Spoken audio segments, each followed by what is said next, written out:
what we see around us, we don't believe that because we want to buy into standards. We have to prove that we're good fathers. When, as far as the mothers, it's just assumed. So I'll wait on the check. I'll keep my self-respect first. I'm a black man trying to save a black man, and I noticed as I looked around the whole room, there's no one helping me. The reality is, if it affects you, it affects me. Welcome to Like It Is. I'm the guest host, Ari, filling in for Eunice Smith, who is enjoying her summer vacation. Joining me for today's discussion is spoken word artist, producer, MC, podcaster, actor, owner of the record label Words Out Production, Kenny K.P. Walker Jr., and Karita Robinson, accountant, former IRS agent, and owner of G&G Accounting in Virginia. Thank you for being a part of the conversation, guys. Thanks for having me. Thank you for having me, yes. Also, you can jump in on the live stream, or you can leave a question or a comment in the chat box to the right. Okay, let's get into this. To save small businesses and keep the economy going during COVID, the government approved a series of forgivable loans through the CARES Act called the Paycheck Protection Program. The first series of funds was snatched up by big business, but they were immediately shamed on social media. Gotta love the IoT. A second round was issued by the Small Business Administration with a good faith certificate, meaning if the original principal of the borrower's loan is less than $2 million, they will not be audited. But the SBA is not the IRS. So on today's broadcast, we are sharing information to help borrowers utilize their PPP property to guarantee loan forgiveness and avoid a call from the Internal Revenue Service or worse. Basically, we're going to help you dot the I's and cross the T's. Karita, let's start with you. Can you expound on the good faith certificate offered by the SBA? As I was preparing for this, I got an email as I was wrapping up that said the rules have changed again. So what I'm going to tell you today may not be as current, if that makes sense, because this is ever changing. The rules for the PPP, it's never the same. So what I would say is, if you can, whatever was in place at the time that you applied for the loan, keep that information and those rules with your paperwork. If that makes sense. Does that answer your question for you or help you out in any little bit? Yeah, I was wondering about, like, how do they go about choosing these? I mean, how did they determine, do you know how they determine this good faith certificate? On everything that I've researched, is all through your financial institution. Mm-hmm. Okay. So the government gave a little basic list that says, well, okay, like the first time it came out, it said it can only be for payroll, right? Mm-hmm. And then you have to prove that you had payroll and how much your payroll was. But all of that is checked by the bank. None of that was really done by the government. So it's pretty much all run. All the confusion is coming in. It's not, usually if it's a government entity, it's usually one set of rules that everybody has to follow. But they're saying, okay, as long as they prove to the bank that they had these employees, it's on the bank to say, yes, you get the loan. It's on the bank to say, no, you don't get the loan. Okay.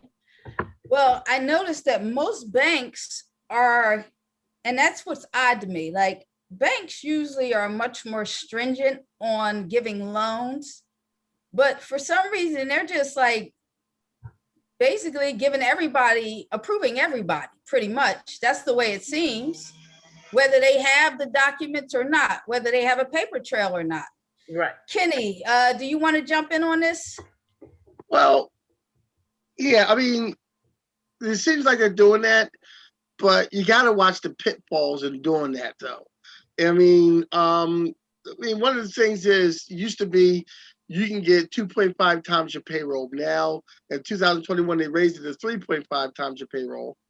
But if you like she said, you have to have all your paperwork and everything together, because if they find out that you didn't use that money properly, you will get audited for certain amounts of money, and you will get filed. Like once you get that loan, you're locked in, and if you're not showing the proper paperwork, that's when they're on you, and that's when it can become detrimental to getting one of these.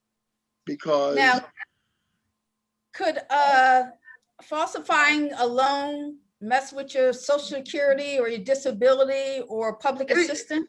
any fraud that you do is going to mess up your Social Security. Any fraud, like I know there's a lot of people that think that they can get away with cheating the government. As a former government employee and as me being a present government employee, we can tell you that there is no way in possible heck that you are getting away with cheat. Like the government follows every dollar. We have so many cases in Social Security where people try to fraud. And one of my jobs is, I'm a debt specialist in Social Security. One of my jobs is making sure we collect money from the people who fraud. Okay. And making sure we get that money. And let me tell you something. If you do something like fraud your Social Security, don't think that you're going to file your taxes and you're going to get that money, because they're all connected, and Social Security will go through the IRS to get the money you're trying to fraud. So in payroll situations where you're trying to fraud payroll, and we find out that you should have paid this, or you got money from Social Security you shouldn't have got, you're going to get caught. Okay. It's not worth it. Well, what would make, either of you can answer this, what would make an application or a forgiveness form, because they're supposed to be forgivable loans, what would make an application or a forgivable form questionable? Can you answer that? If you're a small bit, I'm sorry, I'll let you. If you're a small business and you're bringing in so much revenue, and we know, like, if you're a small business and they know you only have like 3 employees, but you fill it out like as if you had other people working for you or contractors working for you that you have to pay, and this, that, and the other, that's a red light right there. If you're business small, and it's obvious you only have, like, it's a family business, you only have 3 people working there, but everybody has like a $60,000 salary at a flower store. Nobody's stupid. Nobody's stupid. You know? That's what I'm saying. Tell me if I'm right or wrong. Supposedly, you're supposed to have had your business 2 years, like prior to COVID. So that's why I don't understand with the banks. If there's no paper trail for 2 years, how are you approving these loans? Well, see, that's on the bank. And what it comes back to is the government going to third party outsourcing the work. When I was researching this, I was like, even though they keep saying this SBA is the government putting the money out there, but it's really and truly the financial institutions that are handling everything. Because even with the forgiveness zone, it says fill out the paperwork, contact your bank, and make sure they give, work with them and get the right form. Oh, and if they give you the wrong form, go back to your bank. It never says come back to any government entity. It always says go back to your bank. And I'm like, wait, that's why all these people are getting in trouble, is because they have to go back to their bank, and maybe they're not going back to their bank. So I say have a working relationship with your bank. It seemed like answer here because the rules keep changing every day. Like I said, once I had finished, I got the email said, "Oh yeah, we're not going to be auditing anything under $2 million." What? And if you are a legitimate business owner, you are going to have some kind of relationship with your bank. Right. Like you can't. Exactly. There's going to be somebody calling you at least once a month or once every other to make sure that, especially if you're dealing with that kind of money, that your account is good. You're right. Well, with the, I'm sorry, Kenny, were you done? I'm sorry, I apologize. No, I was done.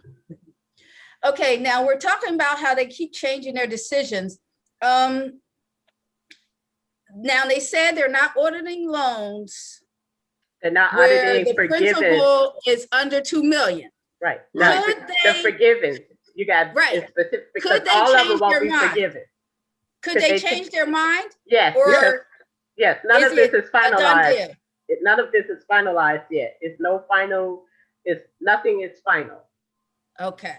until they issue the final coding on it. It's not Mhm. final. You see, we went from payroll only to now it's to the last time I checked, it was like part payroll and part operating expenses, where at least 60% had to be payroll and not more than 40% could be the operating expenses. So, and that's not even finalized. Nothing is finalized.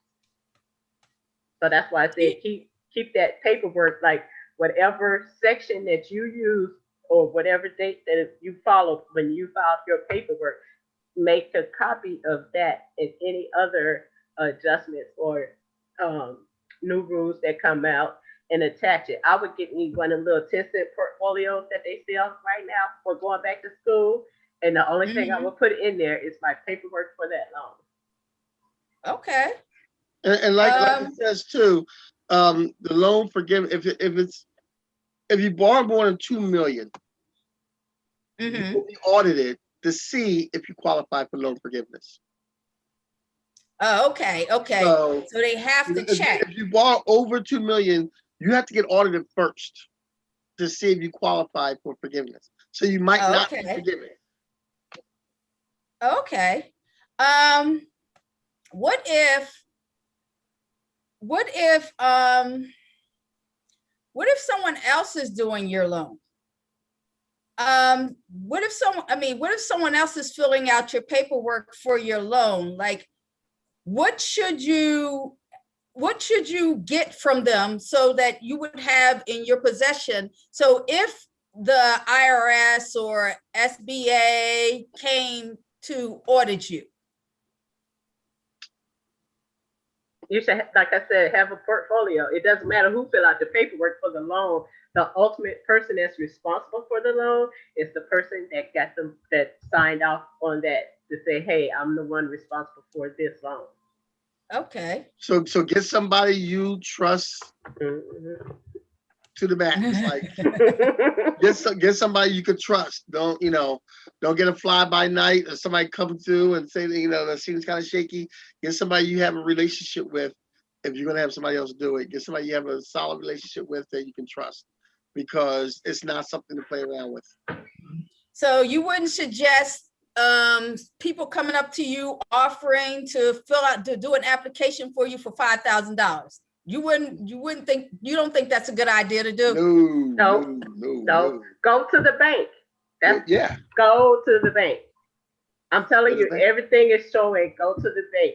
Have your banker work with you on it, because they have to go through it anyway. They have to do the certificate. They approve it or not approve it. They do the forgiveness. They don't forgive. Everything is through the bank. So go ahead. I'm sorry. And you got to think too, go through the bank, because ultimately, they're making money from this loan. So they're going to make sure it gets done right. Like, they're going to get that percentage back from the loan payment. If you don't get, so go to the bank and just get it done right. Don't have nobody do it for you. Yeah, unless it's me, but I'm still going to tell you to go to the bank. Because it's one of those government services that's being outsourced to the bank. From everything that I've read on this, when I first started reading on this, I was like, oh. And then when I was getting really into it, I was like, oh, no wonder everybody getting in trouble about it, because it's not really any definite formal guidelines or anything like that. And they're telling you go to the bank. So the bank is the one that's administrating this. They're the ones, they've outsourced all the work to them. So with the IRS being, I probably shouldn't say this out loud, but most of them are not working in the office right now. A lot of them, they're With the COVID. and the numbers are down. They're not hiring behind. They're not fully staffed, so they're not going to be coming out for stuff that the SBA and the government said, hey, we're not going to audit for. Sorry about that. They're and they've actually put out regs on it. That's when I say regs, I mean regulations that say that the forgiven loan on this particular thing is not included in income, and they can still take the operating expenses. I've not ever seen the IRS ever make that type of determination ever. Either the income is taxable or the expenses don't get taken against the company. But this time they're saying, hey, we're not going to count the income, nor are we going to ding you for taking the expenses. So I doubt if they even really get audited for the forgiven loan. Okay. Now, for those who got the loan, what should it be used for to avoid a repayment penalty? And what can it be used for? Can it not be used for? Please give me a checklist. Can it be used for Gucci? Was the person paid first before they bought Gucci? And see, that's where a lot of us come into problem, is that they don't list themselves as an employee of the company, and they just take they just take the money directly from the bank account instead of saying, hey, I want Gucci, let me pay myself whatever. And then, whatever you normally would pay a person, maybe you should set yourself up to get that as wages. Because there's nothing that says a sole proprietor can't get wages. They normally don't, but there's nothing that says that you cannot. And we're not encouraging people to misuse the money, the funds, but if you want Gucci, there's a way to do it. Right. You make yourself an employee and you pay yourself, and then you can go buy Gucci. Right. By just taking the money out of the bank and spending it on Gucci or spending it on stuff that's not associated with the business, that's how people get caught. Correct? Right. I think the thing you want to focus on is that when this money goes out, whether you get forgiveness or not, you are subject to an audit. So they know where every dime goes. So if you're not using it for payroll and the taxes on the payroll and everything like that, if you're not using it for your business itself, you're going to get an audit. And you can explain that Gucci to the business. But see, if they paid themselves their wage first, they don't have to. You pay your wage. You pay yourself the wage. Buy your Gucci. Right. Wage. Right. That's the best way to do it. Right. But in the audit, it just shows you paying yourself. That's right. That's all you're showing in the audit. Because you want to make sure on paper everything looks legit, everything looks good. I'm not telling nobody to fraud. No, we're not teaching you how to fraud. We're not teaching you how to fraud. We're just saying pay your wages. And if you can't afford with the wages that you have allocated to each person and yourself, if you can't afford the Gucci, don't try to make it so it works to get the Gucci. Right. Because you're gonna get caught. Right. Well, something that I did notice when I was doing my research, I was looking at the list. They provide you can get a list with all the information for all the borrowers who have borrowed money, who have received money. And you can also look at a list of those who have been charged with fraud. Looking at the list of those who are accused of, those who are charged with fraud, what I noticed is just about all of them it's the 6-figure range. the lowest amount that someone got charged for fraud for was $250,000. So, so does that mean that those who illegally borrowed a small amount like the 20,000 should be okay? Should they not worry? Not necessarily not worry. Like I said at the beginning, the government's always going to get their money. The government's always going to check every penny they give out. I was told that my department, debt management department that receives money, I was told by one of my supervisors that, you know, our department is one of the biggest money makers for Social Security, because anybody who frauds or owes money, our job is to get that money back. You know, that's why people say, oh, Social Security is going to run out. I'm like, no, we get money back. We get money back. It's not running out anytime. Don't get scared. We get money back. And if we don't get it back, it comes, we'll hit your taxes and it will hit us, and then you'll be paying it back through there. Sounds like it. He don't get it back. The division I used to work in gets it back. So yeah. You get it back. So what I'm saying is, like, you know, you just want to make sure you're allocating everything properly. And no matter whether your amount is big or small, as long as you're allocating properly and there's a paper trail to follow the money, it doesn't matter. Now, the bigger guys are going to get caught first. Mm-hmm. That's just obvious. The smaller guys, they don't get, like, you know, for instance, Social Security, you know, you catch the people who try to fraud for a long period of time, and there's like, you know, there's just like $10,000, $20,000 that they try to fraud off of somebody else's check, and that's usually caught. But if somebody tried to fraud for a smaller amount, it's caught, but it will take longer to catch, because, you know, the big amount is what's shown. So yeah, $250,000 amount you try to fraud the government for this loan, yeah, you're gonna get caught. Yeah. Well, my thing is, I don't think people know this about these websites that are out there. And it's like on the websites, they even have a comparison of what the borrower got as compared to those in their industry. The websites, they provide whatever the borrower put on the application, that information appears on the website. Mm-hmm. Now, what they go along and they do, like, for example, say borrower Bob is in the hospitality industry and receives $20,000+ for one employee.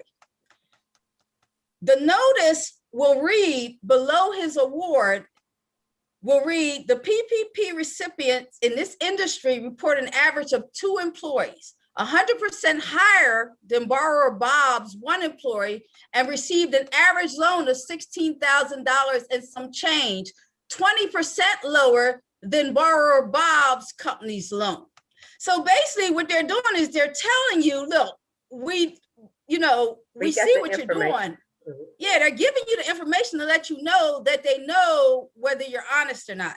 Mm-hmm. And for anybody who wants to check out the sites, you can go on there. You can find out who has gotten a loan. You can even find out who has used their loan. On the site, if a person has not accessed the loan or used any funds from the loan, it's in red saying that they have not used it. The sites are federalpay.org.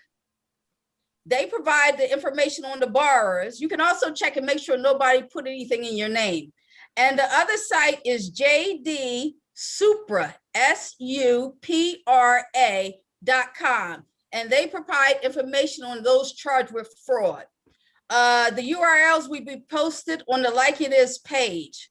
Once again, you can also jump in on the live stream or leave a question or a comment in the chat box to the right for our panel. Next question. What are the tax issues related to receiving the loan? Well, because they're not finalized. Currently, there are no tax issues really and truly until it's finalized. Okay. And the reason being is like I said, they're saying the income, the forgiven loan, because whether a loan is forgiven or not. Usually, when you pay off the loan, you don't have to include the loan as income because it's Okay. a loan. It's not Mhm. income. But a forgiven loan normally is included in income. And so now they're saying, hey, we're not going to include this money as income to you. So that's free money. They're not going to tax you unless the final regs come out. I got to quit saying regs, don't I? Unless the final regulations come out and say, oh, yeah, we changed our mind again. Now we're going to tax it, But I doubt if they are going to change that because that would go against what the purpose of this is. And the regulations also to indicate that they are not going to ding you if you claim the related expenses. So you're getting over right now if you get the loan and to get forgiven because normally they would say if the loan is forgiven, then you cannot claim the expenses when it's coming from something like the government. But they're saying, hey, we're going to let you have the income and we're going to let you deduct the expenses, which helps lower your tax. So I guess that would be the best part is that your taxes would be lower. But again, keep the portfolio of documents, all paper. I will also say scan every paper that you have, put it on a CD or whatever. I know I'm old fashioned, put it on a floppy disk and lock it in a fireproof safe. Because you never know when they're going to come back. They got 3 years for an audit, 10 years for criminal audit, and certain audits are never expiring. And I want to piggyback on that because if there are any tax implications, you might not, it's the government when you talk about taxes. If there are any tax implications, you might not know until December. That they'll wait until the end of the year to tell you if there are any tax implications. Just like we wait until the end of the year.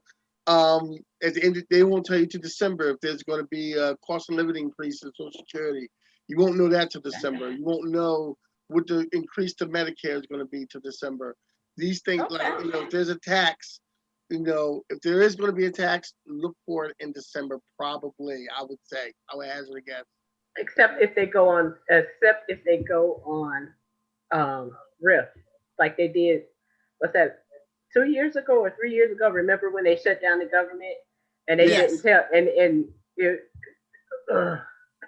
I just wanted to go scream at everybody in DC. But when they shut down the government, we didn't know the cost of living increases. We didn't know tax returns. We didn't know anything. And that's happened a couple of times. We know nothing. We know anything. Right. We know anything at all. I was lucky because Social Security didn't get that 2 years ago. Social Security did not get shut down. We had to keep going. But I'm an essential employee, so even if the government does get shut down, I still got to go to work. Go in there, find that money. Go find that money that's missing. Okay, let's pivot from the loan to the business finances. Okay, now people are getting these loans and claiming they have had a business for 2 years. Now, they have not reported any of this business income on their taxes or anything. Like what forms do they need to verify their business?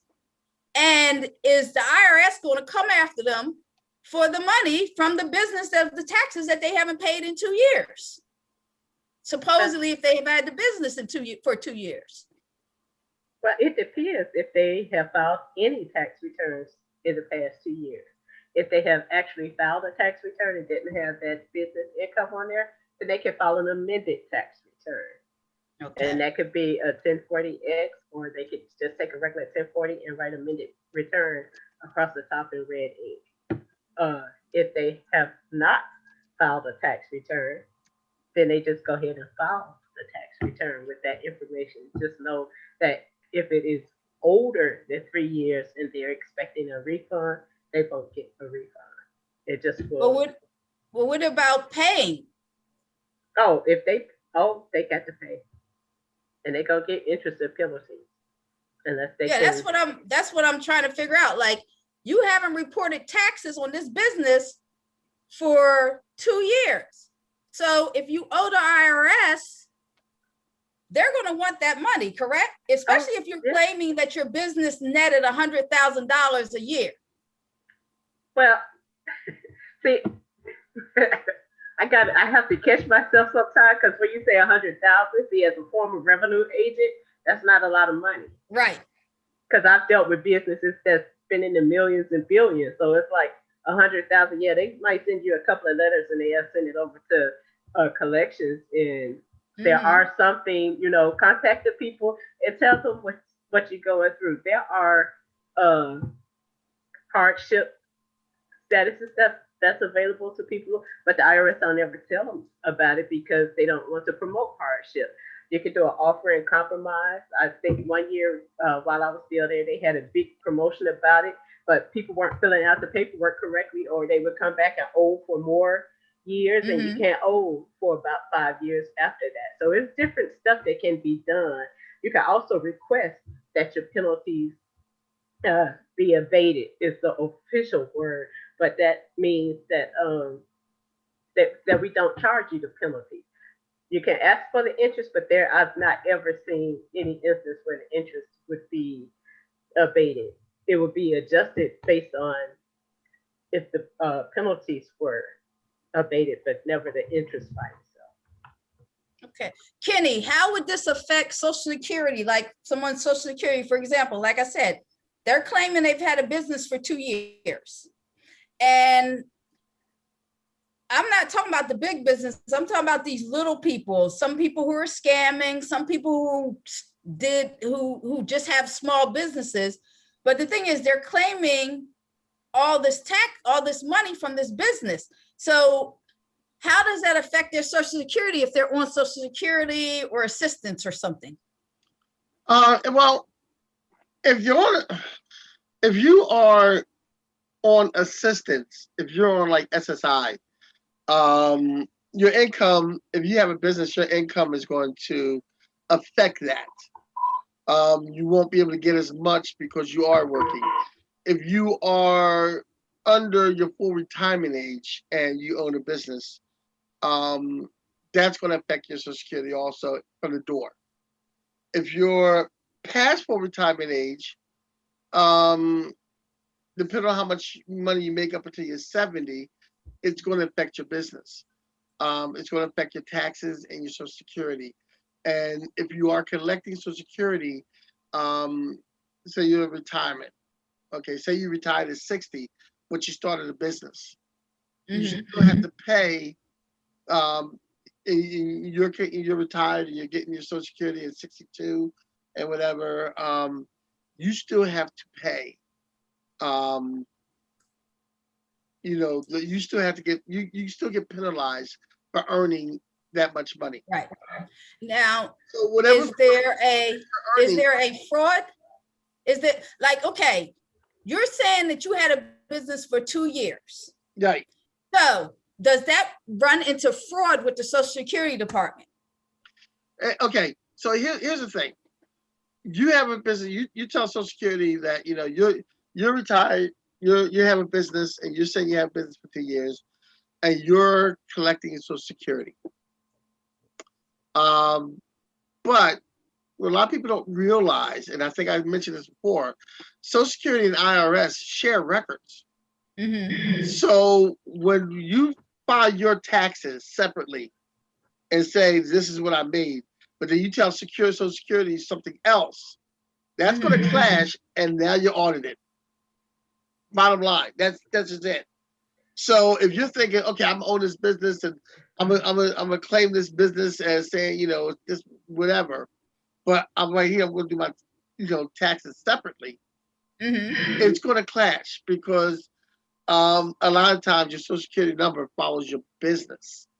And I can tell you, those pop up real fast. Oh yeah.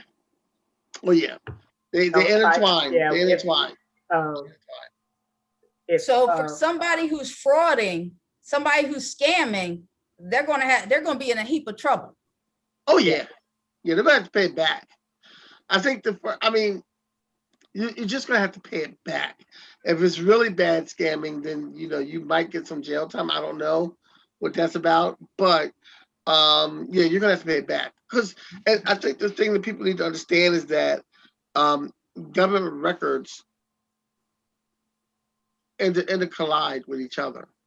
Mm-hmm. I mean, one way we're able to tell if someone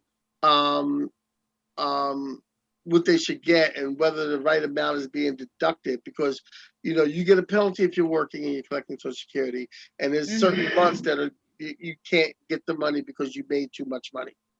Okay. And one of the places we get that information from is the IRS. We have a spreadsheet that we look at, and it says, "Oh, they told us they made 15,000," but we're looking at what they filed, and they made 25. And then sometimes they tell the bank they made a whole different amount. Yep. Donald Trump. I can tell you some stories later. I can't tell you right now, but Yeah, I can't. I got stories too. I can't tell you. Okay. We can't tell you online. I can't tell you online like this. I'm probably giving too Well, much. we'll talk information. afterwards, and then I'll post. You tell me the stories, and I'll put them on the Like It Is page for people to read, and we'll just redact what we have to. Yeah, because sometimes I look at people and I be like, I can only tell you, I can't force you. And I have people try to argue with me, and I be like, look, I done told you. Now, everything after this is on you. Don't say Miss Robinson told you nothing, because I told you what I said, and I'm not going to argue with you. Either you do what I said, and you be safe, or you go ahead and do you, and then I'll be waving at you. Okay. If a borrower receives a loan, but then decides that they don't want it, what should they do? What can they do? Go to your bank. Well, I think on this particular loan, I don't even think it's that easy to give back, because they have to go through that certification process to prove that they needed the loan, right? Mm-hmm. And so from my understanding, what I was reading on this end is that they may be held liable for misrepresenting their financial position, even if they don't use the loan. So you better figure out some kind of way to use it. Is pretty much is what I'm understanding from the write-up, because I saw nothing that said, "Oh, just give it back." You know what I'm saying? Usually, if you get a loan, you just leave it there and say, "Okay, I'm not going to touch it." They even have like a time frame for when you need to start using the money. So this isn't a regular loan. You have to prove that you need it. So if you're not needing it, you better take it out and say, "I'm paying it back." Like I think Sonic did. I think it was Sonic. Was that fast food restaurant that got it and did? They paid it back real quick. I think the only, especially if you're a small business, I think the only way that might be an exceptional case is if you apply for the loan, but by the time the loan goes through, during COVID, business was so bad that you just shut up shop and you got the loan. But between the time you applied and the loan came, you decide just to close shop, and now you got this loan. And I'm sure if you go to the bank or go to whoever and say, "Look, I decided to close. I know I got the loan, but I decided to close shop." But they even allow you to bring your people back. Yeah. But a business tanks so bad that there's no coming back from that. Then right. Well, what if a person realizes that they made a mistake on the application, and that mistake may have assisted in them getting more money than what they were supposed to get, and they point it out to the bank and the government? Are they still on the hook if they pointed it out? Well, like we said earlier, when you go to the bank, your best bet is to have the bank help you with it, so there is no mistakes. There could be nobody's perfect. There could be a possibility of a mistake, but at that point, if you note that and this is what like that was said earlier, keep all your records and all your documentations. If your records say, "I asked for one amount," and you had the bank help you out with it, but somebody somewhere along the line the bank added an extra zero and you got way more money than you thought you were going to get or that you asked for, then you have to have the records to show that, no, I only asked for this much. They gave me this much. But as long as you got a paper trail, you should be fine. Okay. Okay, people have gotten the loans. They didn't have the business for 2 years, but they've gotten a loan. And can they use it for a startup for a business? Like, I got this loan, although I wasn't entitled to the loan, but I got the loan. If I start a business, can they use the money for that and be okay? No, but the business has to, you have to, I'm pretty sure from my research, your business would have to be established at least by February of 2020, I believe. So at least by February, like, you can't start up this year and say, hey, can I get a loan to start up? No, it doesn't work like that. You have to have been established by February 2020. Okay. Karita? That was my understanding also. It's like you can't just wake up and say, oh. Yeah. That's my thing. Like you said, you have to have the business by February 2020. These banks know these people have not had these businesses for that long.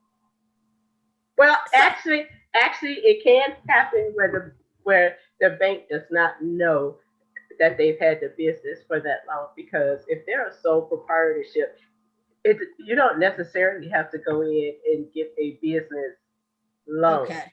I mean, or a business. You don't have to get a business bank account. It's what about if filing? you choose to. The bank would not see that. That would be on the Internal Revenue Service. You don't even have to fill out. If you're a sole proprietorship, you don't even have to fill out an SS4 unless you're going to have employees. Otherwise, you can just put that on a Schedule C and slap it, which is 1040. As a business, you're more apt to be taken more seriously if you are an LLC. Okay. Or some form of that. If you're a sole proprietor, I imagine if you're a sole proprietor, getting a loan would be a little bit harder. It depends, because it depends on the history you have with the bank. Yeah. Okay. Are there any special allotments for veterans? Do you know of? I have not seen any special allotments for them under the PPP. I've not seen it. Okay. When I was doing my research, I thought, now maybe it was just me, but I was under the impression that you needed an LLC to get the loan. However, upon reading, I found out that you don't need an LLC. You can be a freelancer. You can be an independent contractor. Can you explain how that works? Well, LLC is not the only form of entity that can operate as a business. A lot of people say LLC because they can't afford to incorporate. I always tell people, if you start off as an LLC, plan on only being an LLC for not more than 3 to 5 years and incorporate as soon as you can. Because an LLC is not really protecting you personally like the corporation can protect you personally. If you're going to be an LLC, you might as well be a sole proprietorship or a partnership and save your money to incorporate later, sooner down the line than later if you're an LLC. So many people, I don't know why they love LLCs other than but if you're not an LLC, how do you determine, like, if I'm a freelancer and I didn't get a loan, but I did miss out on some business and some money I could have made, but I'm not an LLC. So how would I go about applying for the loan as a freelancer or an independent contractor? That means you're a sole proprietor. Yeah. Okay. That's the sole proprietor. The sole proprietor LLC in corporations. No, not LLC. Sole proprietor, partnership, partnership, Yeah. and corporation. LLCs fall under partnerships or corporations. Yeah. If there's, Sorry I about don't that. know if they'll, do you have any knowledge of whether there'll be a third round? Because I know they said they're going to keep doing it until the money runs out.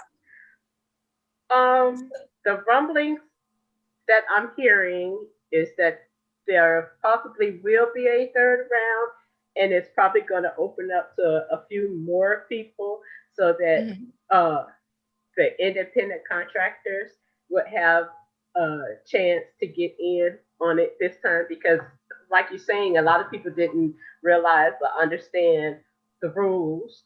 And I don't fault the people, because it's hard to understand rules when they keep making them up as they go along. It's like when we're little kids, and we playing kickball, and then it's my turn to kick the ball, and you say, "Oh no, now you got to kick it into outer space," versus me just having to kick it past the, the person that tossed the ball. And then when Mr. Walker get up there and it's his turn, he says, "Oh no, you have to kick it to the left, over the fence, and through the wood." It changes every time, so it's hard for the people to know and understand. But also, along with the PPP, I would say, look at the SBA website, because they have other avenues of income that you may not qualify for the PPP, but you might qualify for the other stuff. Okay. Like I said, I didn't get a loan. I didn't even check to see if I was eligible for a loan. But do you think with this third round that maybe people should check just in case? Or yeah, everybody, you should always check. Yeah, what's going to hurt to check? Yeah.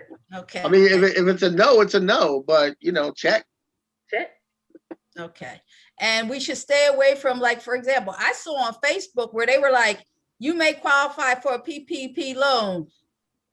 Click on and find out if you qualify. People should stay away from that stuff, or the clickbait. Wonderful clickbait. Stay away from it. Stay away from it. If you want to know if you qualify for a PPP loan, go to your bank. I would even say right now, if you don't have a relationship with your bank, start making one. Go in there. Hi, how you doing? My name is Miss Robinson. I have such and such. What do you have to offer? I would like to meet the different people in the bank. And I'm not talking about just the teller that's up front. I'm talking about get to know the loan officer. Let them get to know you. Because although they have a set set guidelines of what they need to follow, the office of the loan is also based upon their interpretation and their relationship with you. And that kind of goes with a lot of other things as well. They have to look at the paperwork and have it there too. But they can say, "Oh, I know Miss Robinson. She's been in business for X number of years. She's pretty reliable. She comes in regularly. Even if something happened, we know where to find her so that we can get the money that we have, that we're owed." So it's just good loan or PPP or no PPP. It's just good financial advice to get to know your bank. It's good financial advice to have a bank. Right. I can't believe the people who don't have banks. I just can't get over that. And it's funny to say that, but that is true. If you have a business, you should have a relationship with the bank. I can't sit well. Go ahead. I think you should have a relationship with your bank, even if you're not starting a business. I mean, I've been with my bank since 1989. Even if you're not starting a business, you should have a relationship with your bank. Yes. Okay. I mean, I have a relationship with the people at the post office too. So.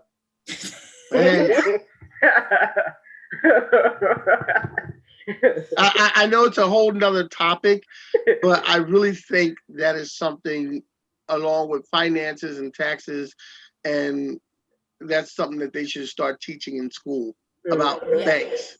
They should start teaching kids about, the young about taxes, finances, and credit, but at the same time teach them about banks and Mhm. you know, and that kind of thing for if they want to start a business, Right. or if they not Yeah. want to start a business, but you know, the picking the best bank for your needs. There's a lot of banks out there. So Okay, that pretty much is our show for today. Do you guys have any final words before we end? And also tell the people where they can reach you, tell them about your business, any information, other information you want to provide. Ms. Plus, Richardson, ladies for first. any information that they provide, everyone, it will be on the Like It Is Facebook page. Who wants to start? Ms. Well, Richardson. I went first last time. You go first this time. Well, I'm trying to be gentlemanly. You're not And helping you me are here. okay. Well, I'll let you be a gentleman. I'm Karita Robinson. Like I said, I'm a former revenue agent. I currently have G&G accounting services for people who want to know. The G&G is for my kids' initials. I have 2 babies. That's my everything. I work from home, but I come to you, so I don't have like a physical place. As a revenue agent, I work in general program, and I specialize in excise tax and tax exempt organizations. So I almost said nonprofit, but nonprofit is what the public say. Tax exempt is what the tax code says. So question, real quick. Mhm. Besides going to a bank, they can also go to a financial advisor, an accountant, or a money market manager, right? Financial institution for the loan. Okay.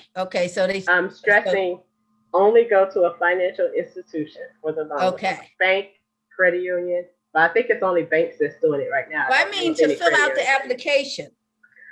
Go to the financial institution. Okay. Okay, so people don't go to your accountant, don't go to anybody. Go to a bank. And after you've gone to the bank, that's right, go to the bank first. After you have gone to the bank and they give you the list of paperwork you need, then you may need to go to your accountant to get the financial statements or what have you, the copies of the tax returns, what have you. But first go to the bank so that they can give you the list of documents that they want you to have. And they won't charge you, right? They won't charge you $5,000, right? Yeah, the banks are not supposed to be charging you for that. Now, the accountant, on the other hand, to get your paperwork together, now they might be charging $5,000. Yeah, but no banks are charging. But the bank shouldn't be charging, no. Okay, Kenny? Yeah.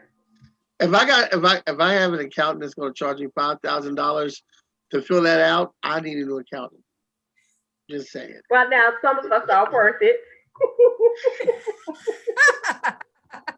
500, I might be okay with. 5,000, we got to talk.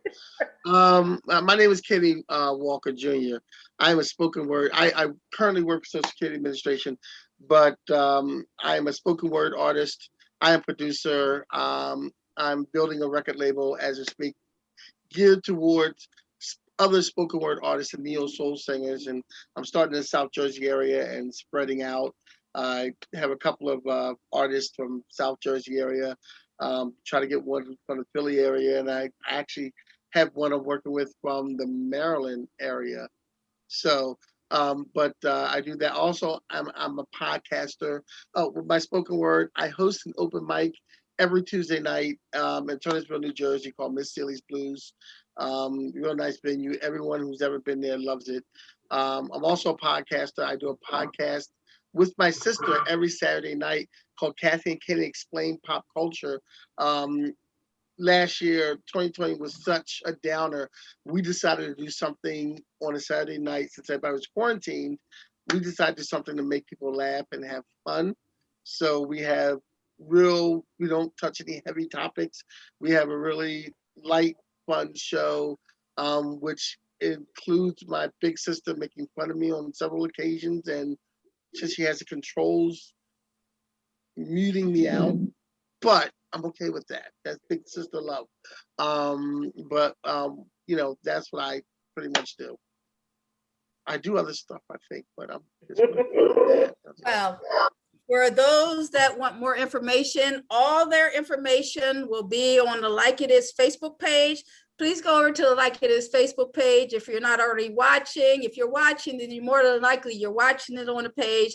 But please go over, subscribe, follow. I want to thank you guys so much. You guys, that information is going to be so helpful to many people. Just remember, like we said, go to your bank. Paperwork. And don't try to get over it because the government will find you. And paperwork. Always have your paperwork. And keep your paperwork. Keep your paperwork. Make a paper trail. Yeah. You heard it here first, people. Keep your paperwork. Go to a bank. Be able to answer for the money that you're spending. Pay yourself as an employee so you can buy your Gucci bag. Do not take the money directly from the account and go spending it on luxuries. Yeah, no. That's right. That's right. Pay yourself first. Exactly. Thank you, everyone, for joining us. I hope the information we provided you with today will help you grow your business and its wealth. To watch previous episodes, please go to the Like It Is YouTube page. You can also watch it on demand at phillycam.org and on Saturdays at 5 p.m. in Philadelphia County on Comcast channel 66 and 966 or Verizon channel 29 and 30. And look for information on the next live broadcast where we will be discussing the concerns about transgender females participating in women's sports. From all of us at Like It Is and my guests, thank you. Have a good day and ta-ta.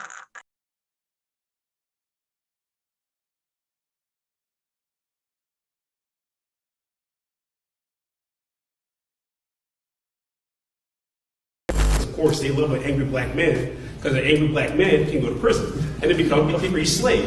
And now they have free slave labor. And anytime you can walk out your door and you got a cop breathing down your throat and you can possibly go to jail just because you don't want to give him your ID or tell him your name and you ain't done nothing wrong, then we're always looking at this problem. Yeah. Because I see a lot of fathers out here today not doing their job, Right. like he said, and it causes a lot of pain.